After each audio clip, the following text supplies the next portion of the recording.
Olá! Burnout significa queimar até a exaustão, consumir-se, esgotar-se, sentir não tem mais nada para oferecer, se sentir sem condições. Infelizmente, nos últimos anos, essa condição se tornou frequente nos ambientes de trabalho. E a Comissão de Trabalho da Câmara promoveu uma audiência pública para discutir o tema. O autor do pedido para a realização desse debate foi o deputado Lucas Ramos, do PSB de Pernambuco, nosso convidado desse Palavra Aberta. Deputado, muito obrigada por ter vindo ao nosso programa. Deputado, esse problema é um problema novo ou ele já existia e agora ele tem nome?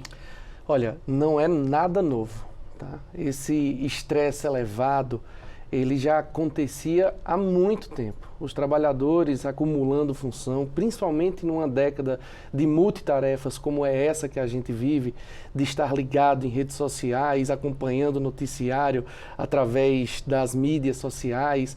Isso nos trouxe uma carga muito grande e que tem uma responsabilidade sobre o trabalhador que esgota, né, a partir, né, desse volume excessivo de atividades que ele acumula no seu dia a dia.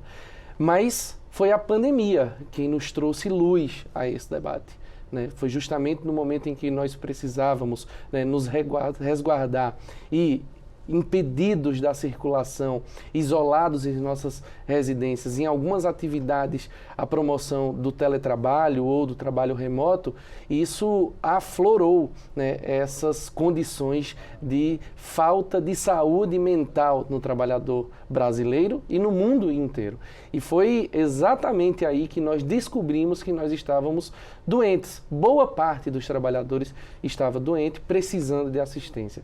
E a Câmara do Deputado tem uma responsabilidade muito grande também sobre os seus servidores, sobre os seus colaboradores, sobre os terceirizados, e foi a partir, né, desse intuito, no mês do trabalhador, para valorização profissional, que nós decidimos apresentar o requerimento que deu origem a essa audiência pública, que teve uma adesão enorme, uma ampla participação, e as pessoas puderam se enxergar ali, em muitas daquelas condições que foram compartilhadas pela palestrante, a Isabela Camargo.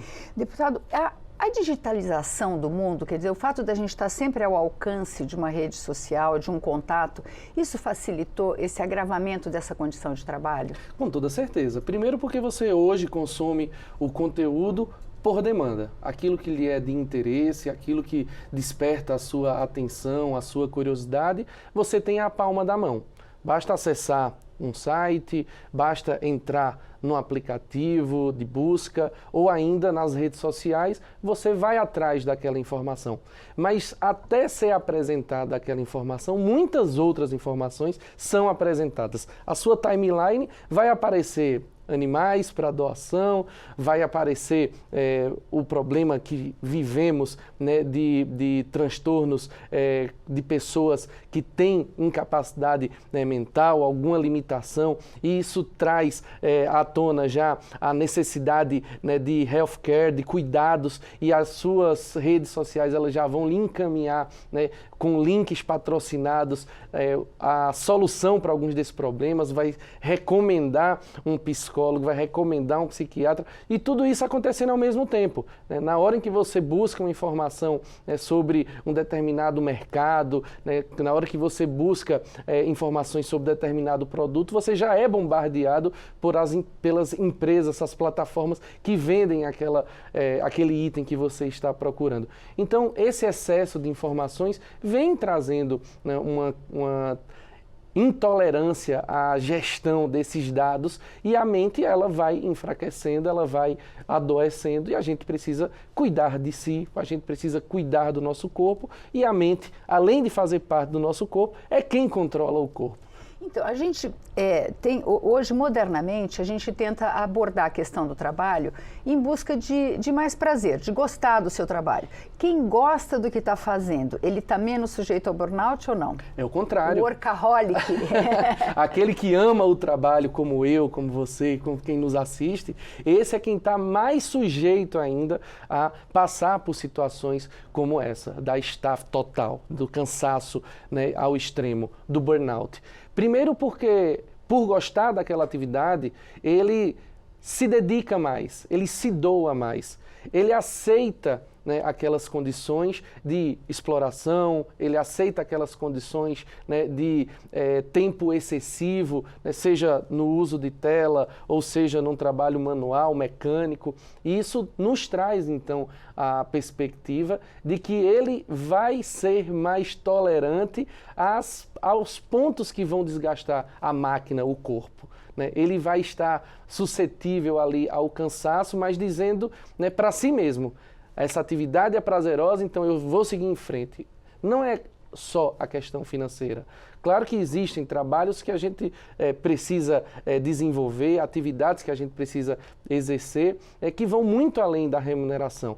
Que a gente precisa pagar a conta, isso é fato para todo mundo. Mas a gente, na hora em que não gosta de determinada atividade, a gente procura, né, justamente por estar ali insatisfeito, a gente procura um outro caminho. Contudo, quando a gente gosta do que faz, a gente mergulha e é nesse momento em que a máquina ela pede um descanso. E como é que a gente se previne disso, deputado? Da mesma Porque a ideia forma, era... Existe uma legislação, um jeito da gente... Ainda não, né? Mas da mesma forma que um trabalhador da construção civil, ele vai ter o uso do equipamento de proteção individual, o famoso EPI, né? O capacete, a luva, na hora em que um médico, um enfermeiro, o técnico de enfermagem acessa o bloco com o jaleco, né? Com a roupa específica, com a máscara, ele está se protegendo. O que a gente precisa encontrar agora é quais são os EPIs para a gente garantir a saúde mental. E isso passa por relações familiares, afetivas, emocionais, tempo de lazer, né? O famoso descanso, aproveitar o tempo em que a gente não está no trabalho, não está desenvolvendo aquela atividade laboral e está aproveitando para fazer a leitura de um livro, para assistir um filme, para acompanhar uma novela e desligar um pouquinho das telas, desligar um pouquinho, né, das redes sociais, desligar um pouquinho daquele trabalho que você, né, passou a semana inteira, em alguns casos até o final de semana também, chega uma hora que a gente precisa parar. É exatamente nesse momento em que a gente, cuidando do corpo, cuidando da mente, a gente vai estar oferecendo condições para a gente cuidar melhor do próximo, cuidar melhor de outras pessoas. Como é que o senhor avalia, como é que é enfrentada essa questão quando a doença já se instalou? Quer dizer, a gente tem um sistema de saúde preparado para atender essa pessoa? Ainda não, né? A saúde mental ainda é um tabu, é um conceito muito novo. Inclusive a literatura na saúde, ela divide o que é saúde do corpo e o que é saúde da mente. E isso tudo é uma coisa só. A gente precisa compreender que mente é corpo e é a mente quem controla o corpo. Ou seja, essas dores de cabeça, né, esse cansaço, mesmo depois de uma noite de descanso, você ainda acorda com aquele cansaço, né, presente no seu corpo, né, a pálpebra tremendo, né, situações de branco, né, de esquecimento, né, de faltar as palavras, de dar aquela tremedeira, o nervosismo, irritabilidade, né? Isso pode ser agravado para um isolamento, isso é o corpo refletindo, né, e mostrando para o dono que precisa de um tempo, precisa parar. Né? E é nesse instante em que a gente vê que, de fato, né, nem as empresas, os empregadores, eles estão prontos para, primeiro, considerando produtividade, ele garantir, ele apoiar o afastamento daquele trabalhador, já é um prejuízo para a empresa, e depois, no seu retorno, qual é a assistência que ele vai dar. São poucas as instituições que têm em seu quadro, né, profissionais como psicólogos, por exemplo, para apoiar situações como essa.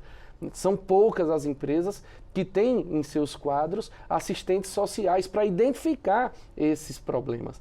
E aí cria-se uma sobrecarga muito grande sobre o trabalhador, porque no momento em que ele tem o burnout e na hora em que ele, né, restabelece a saúde e tenta voltar ao trabalho, se ele encontrar o mesmo ambiente, né, tóxico, se ele encontrar o mesmo ambiente sobrecarregado, se ele se deparar com a mesma carga de trabalho, ele está afadado a ter novamente aquela condição de saúde comprometida. Então a gente percebe, de fato, que principalmente no setor público ainda não há espaço para que esses servidores, esses colaboradores, esses trabalhadores, eles sejam atendidos, né, por assistência, eles tenham um apoio. Né? Muitas vezes é tratado como prejuízo. E no caso da Isabela Camargo, né, houve uma situação mais extrema,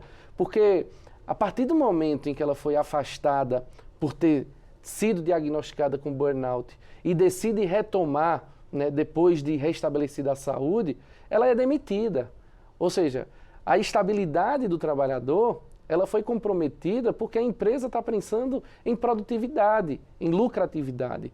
E às vezes, né, funcionário doente significa prejuízo para aquela corporação e por isso é melhor desligar. É nesse momento em que a gente precisa despertar, né, o interesse das pessoas, que a gente precisa, né, provocar a atenção dos empregadores, dos empresários, né, dos gestores, dos líderes de equipe, de que a prevenção é o melhor remédio para a gente evitar situações extremas como essa queima absurda, o burnout.